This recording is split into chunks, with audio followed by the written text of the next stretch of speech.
the heartbeat of the local church is that leadership team. If they're healthy and they're flourishing, then the church is thriving as well. There's no more important ministry in our church than small groups. That was the slowest U-turn I've ever seen. Don't judge my U-turn. I've got a refrigerator back there. It's got a bathroom. You're going to tell me to go in the lane? I'm sorry, I'm a do this all the backseat time? driver. Do you do this like when you're with your wife? No, she's a good driver. She's a good driver. Okay, fair enough.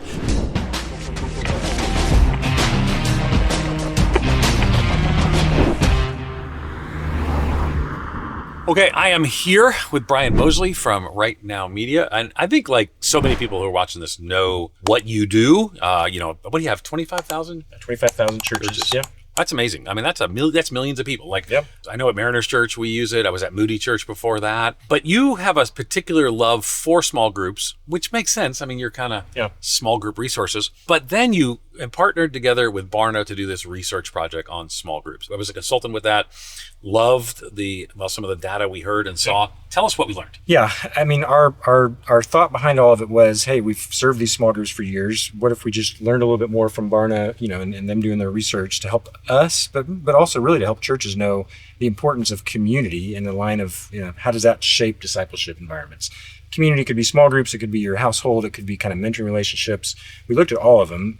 Our passion, again, as a ministry is in that small group space. And in some respects, I look at the research and go, hey, there's not anything that's like super surprising, but that's a good thing. It shows that community is important. I mean, 80-some% of churches that pastors say, hey, we value having small groups at our church. 70-some% of churches actually have small groups at their church. We ask people, okay, how is the discipleship in your life being impacted by small groups? Right. And 73% of people in small groups, said, yes, I feel like I am being discipled. Whereas when you ask people that were not in small groups, only 37% said, I feel like I'm being discipled. Right.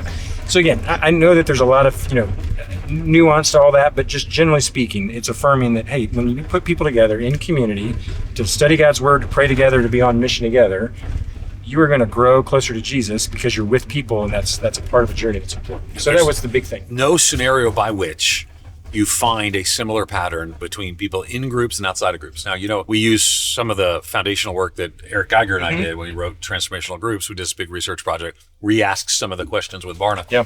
And, what you're finding is, you want to see people serving, get them in groups, giving, get them in groups, praying, get them in groups. I mean, there's a very clear correlation between group involvement and greater involvement in almost every area of spiritual formation and more. So if you're a pastor or church leader and your church is over, over 50 people, then you have to find some way to move people from sitting in rows to sitting in circles to provoking one another to love and good deeds to living on mission. That's all part of that's there.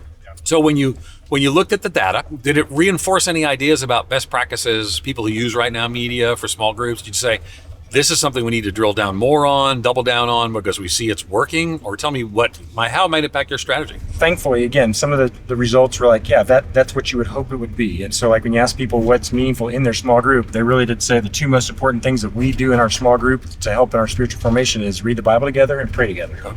So, I mean, we're content creators, curriculum creators at RightNow Media, so we want to put those kind of resources in people's hands, but it's helpful for us to remember, is it driving people to read scripture together and to be praying for each other and to be in those relationships? And so it's not about just what it's about trying to drive those conversations, towards the relationships that are there and help deepen those. So it's helping us as a ministry know how do we do what we're trying to do, hopefully more effectively.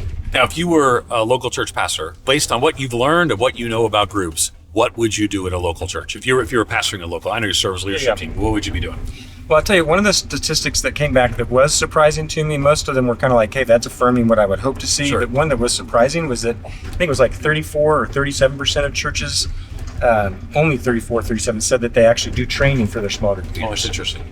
So I'm thinking, okay, it does no good to like wave the flag and get people into groups, and you may have a really high percentage of your church plugged into groups, but I do worry that if those leaders of small groups don't have some training or direction or intentionality, then it kind of just becomes a dinner club and not really a disciple-making environment. And so that was the thing that for me stood out in that data, to just say, okay, personally as a church leader, but also as one trying to serve churches, like, are we helping them train their volunteer leaders and give a scope for what that could look like? I don't think they have to be like super Christians. I don't think they have to be, we're not trying to make them all the lead pastor, so to speak, but they have to have some direction and intentionality. So I think the number one thing I would encourage churches to do is just to ask, hey, have we trained, encouraged, and equipped our leaders at all And if we haven't, then what can we do to at least take steps that direction? There's no more important ministry in our church than small groups. Now, I'm not saying that it's the most important thing, but there's nothing that's more important. There might be other things that rise up to that level, like maybe children, next generation ministry. But if that's the case, you got to put the energy into it to have the training. And so when I was a volunteer church planner, last church I planted, my thing is I spent time with the leaders. I couldn't do all these other things, but I spent time with the leaders. So I do think there's a clear sense that you have to have this prioritization. And I would say too, if I be blunt with pastors and church leaders, if you tell everyone else to be in a small group and you're not in a small group, that's people get that message like, I'm in a small group. I just went bowling with our small group team. I know. I should be studying the Bible. We're out bowling. And I really did very well the first round, but it appeared that bowling's not my strength in the second round. But so I think for my exhortation to pastors and leaders from the data is that you've got to create systems and structures. Groups require systems and structures, help people move to those small groups, and then train leaders. There's actually an old something called Flake's formula, a little before most people's time. Arthur Flake, he was this king of Sunday school, and he had Flake's formula. You get one leader, you'll get 7 new people. And he would sort of teach how to do this. And I just think there's truth to that. If you want to grow your small groups, actually grow your small group leaders. Now, we have a resource that helps with leadership in the church too, called RightNow Pastors Plus. I serve as a general editor. You're the boss of all things at RightNow Media. Tell us quickly about RightNow Pastors Plus, how that might be a tool for leaders. It is for us just a real effort to help pastors and church leaders. We developed a great library of courses that the pastor can use with their leadership team to help talk about important topics that are related to disciple making, reaching your community, how to do compelling Bible teaching, how to create a healthy staff culture. I mean, just things that are vital to the health of the church. We want to put resources in the hands of the pastor to lead their teams through those discussions, because the heartbeat of the local church is that leadership team. And if they're healthy and they're flourishing, then the church is thriving as well. So when you look at a small group church, a healthy small group church, what does that look like for you? When RightNow Media comes in and you get to have a conversation, what are they doing? What are they valuing? What are they practicing in a healthy small group church? I mean, some of it's pretty simple. They're going to make sure that small groups and just the opportunity to plug into a small group is front and center to their kind of normal communication cadence. So they're not going to just do it once a year and then forget about how to help people plug in.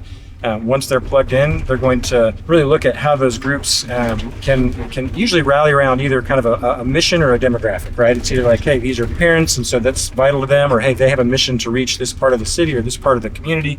Something that bonds them together. And then once you have people joining up like that, you have to just keep highlighting stories. Like, hey, here's how people are growing in their faith and closer to Jesus because of the relationships they're in. Here's how these leaders are helping to shepherd and guide conversation. You just have to keep the stories, you share those stories and celebrate that. People are just drawn to that. So in some respects, nothing overly complex. It's just intentionality and frequency. What you celebrate, you become. And small groups always atrophy. So the solution to them is to lean in, call people to it, cast a vision, invite others, raise up leaders, and more. Got to keep talking about it. All right. Hey, thanks for listening. Brian Mosley, thanks for being with us in the Talbotron 3000. Awesome. Thanks, Ed.